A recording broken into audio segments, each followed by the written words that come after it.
Magandang tanghali po sa ating lahat mga kabayan. Siyempre, meron tayong babalikan. Hindi tayo nagpapatinag sa sobrang init ng sikat ng araw mga kabayan. Diyos ko, nakakahilo. Kaya hindi pwedeng hindi tayo inom ng maraming tubig para malabanan natin ang sobrang init. Sa tanghaling ito mga kabayan, babalikan natin si Abraham. Dahil siyempre, may mga check-up na nangyayari sa kanya mga kabayan. No? Pero hanggang ngayon hindi pa matiyak-tiyak ng doktor kung ano nga ba ang nangyari. Bakit nagkaroon siya ng ganong sakit mga kabayan? Ito nga ba ay isang leprosy mga kabayan? Malalaman natin ang mga kasagutan mamaya. Tara, samahan niyo po ako sa pagbabalik kay Abraham.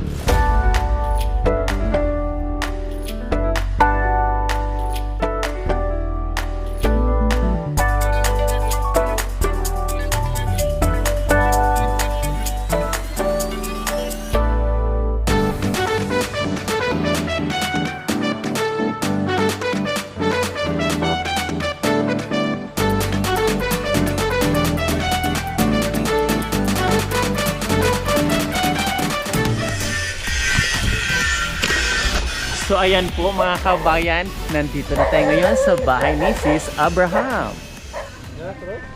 Good afternoon.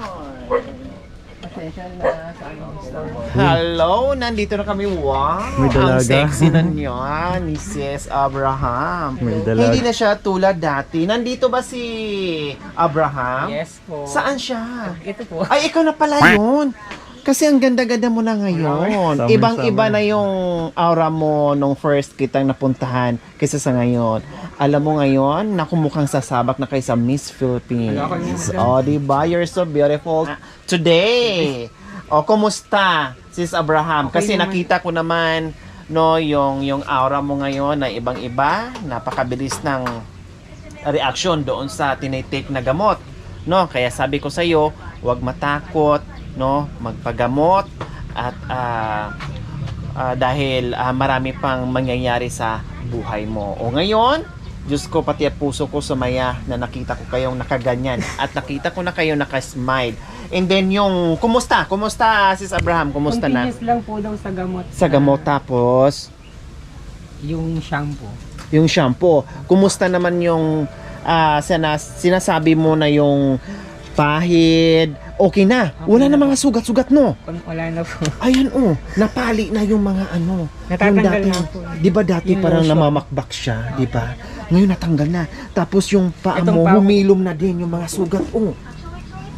Wow, tumayo yung balahibok mga kabayan na ang laki ng pagbabago. O di ba sa simpleng pagmamahal natin, sa simpleng pagtutulungan, meron tayong tao na napapasaya at nabibigyan natin ng pag-asa, bagong buhay. So ito yung mga kabayan ginagawa natin kung bakit sinusuong natin yung ulan, init, bagyo, yung mga lugar na kay liblib na, no? Super layo na, nilalakad natin yan. Pero yun ay baliwala sa team. Ang importante, ito yung pinaka-importante sa atin ay yung goal natin na matulungan sila. So ito yun mga kabayan.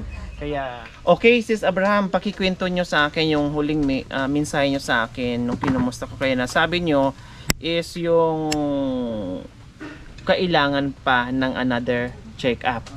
Ano yun? Yung last check-up ko po para yung sure pong gamot ang may bigay sa akin, sabi ni Dr.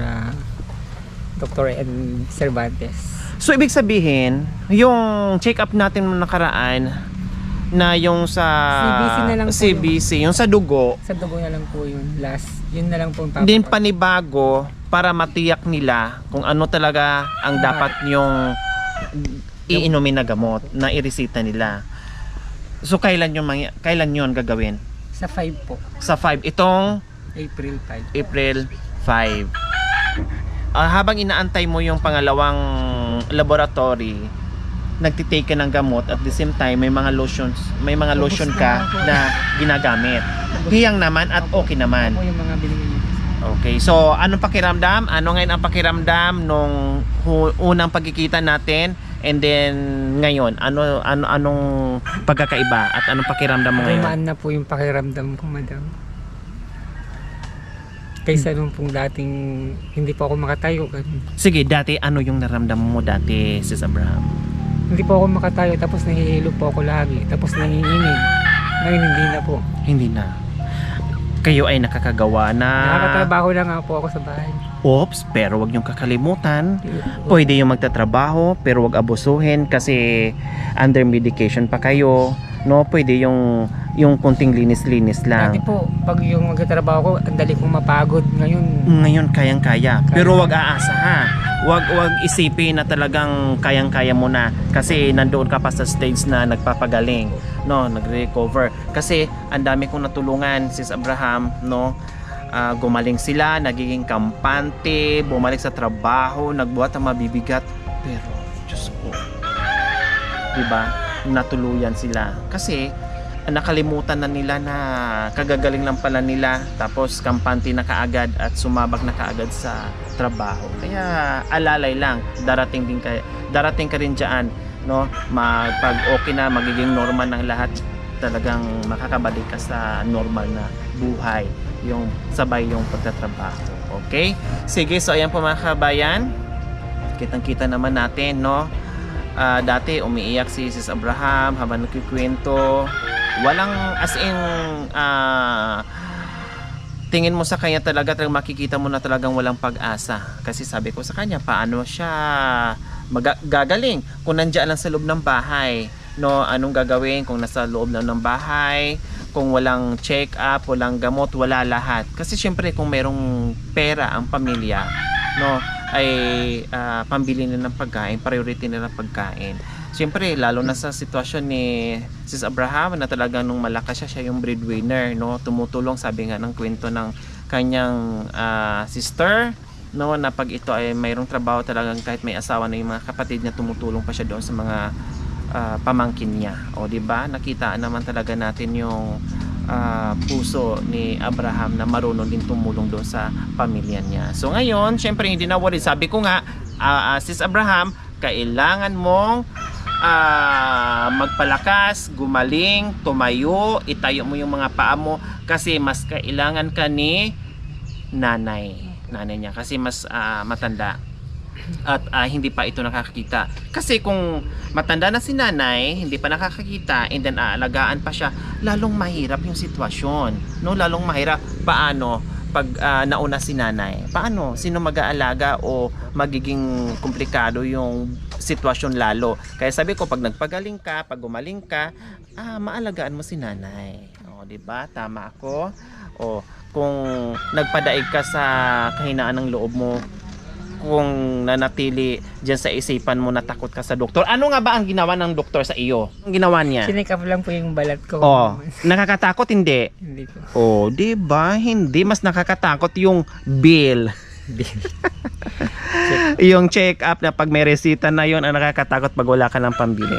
Sige, Sis Abraham, nandito kami kasi meron tayong sponsor, no? Yung aking sponsor mula noon hanggang ngayon na nagpapaabot ng pagmamahal. Actually po mga kabayan, si Ma'am Rexy Cortez Hardeliza from Daly City, California, mga kabayan, ay nagpaabot siya ng 10,834 kung hindi po ako nagkakamali, and then 3 recipient po ito mga kabayan. So hati-hati sila, dinivide ko po sa 3 pamilya kasi yun po yung request ng ating sponsor. So ito mga kabayan, 3,620 bawat isa. Okay, so 1,000,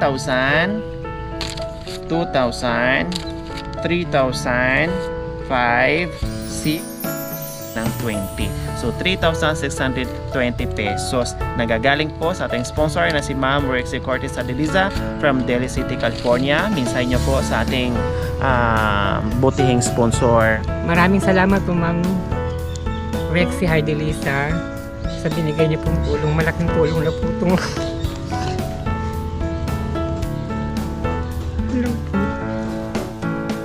sa lahat po lang tumutulong, lalong-lalo na po kay Madam Lori. Maraming salamat po. Ayan, Ayan. So, syempre, pagkakataon ko na rin magpapasalamat mula nung nag-start, mula nung unang vlog natin hanggang ngayon sa lahat po na nagiging sponsor ni Sis Abraham. Maraming salamat po sa pagtugon, sa pangangailangan at nabigyan natin ng bagong pag-asa.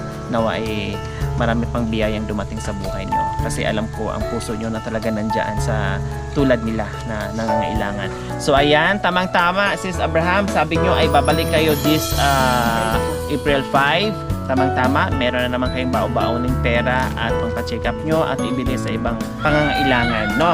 Lalong-lalo na yung gamot. So doon sa check up mo, Sis Abraham, talagang wala pang findings na sinasabi. Wala pa. Basta kinontrol lang yung sugat, Pamamaga po. yung pamamaga, Saka yung at saka yung parang ahas na namamalat na may sugat-sugat, yung ganon. So malalaman natin siguro sa sunod balik sa laboratory niya, no? Doon na matitiyak kung ano ba talaga, kung saan nagagaling yung sakit na ganon. So hindi siya leprosy, mga kabayan, no? Kasi sabi nila ketong, pero feeling ko parang hindi naman, paki ganyan. Pero ang ketong kasi, mga kabayang iba, susugat. nagsusugat din siya na parang napupudpod, no? Kailang sa ngayon kasi hindi talaga natin tiyak na masabi pa na ketong siya or leprosy kasi wala pang findings yung doktor kung ano. Malalaman natin itong April 5. So ayan po yung inaantay natin. At meron din kami natulungan before na may leprosy, no? Yun talaga sa kanya, leprosy talaga yun. Pero hindi naman siya nakakahawa. Hindi nakakahawa yung leprosy, mga kabayan, kung hindi ako nagkakamali. Kasi yun ang may nagsabi sa akin. Hindi naman siya nakakahawa. Basta gamutin lang siya at gagaling yan. Gagaling. Katulad nito, napakabilis ng pagaling ni Sis Abraham. Wala pa isang buwan, no? Ang ano na niya, ang liksi-liksi. O, tingnan nyo naman. Tingnan nyo naman ngayon ang aura niya. Summer na summer. Kaya mamaya pagtalayon baka nakahubad na to. Ladies and gentlemen, please welcome Miss Abraham.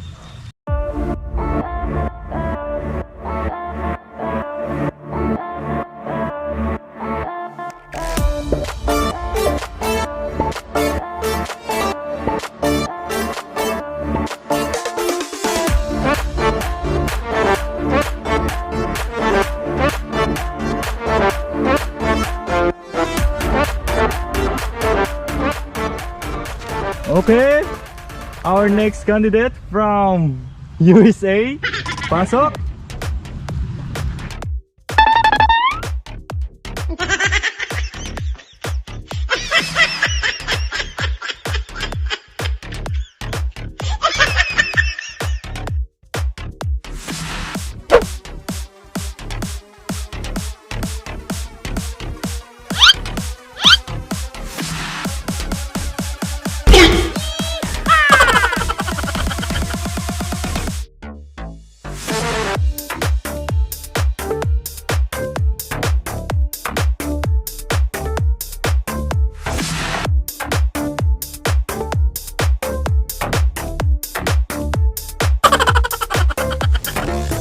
Okay, ang nanalo ay wala! Joke lang. O, diba? Nag-enjoy kayo. Okay, tara na. Salamat, Sis Abraham.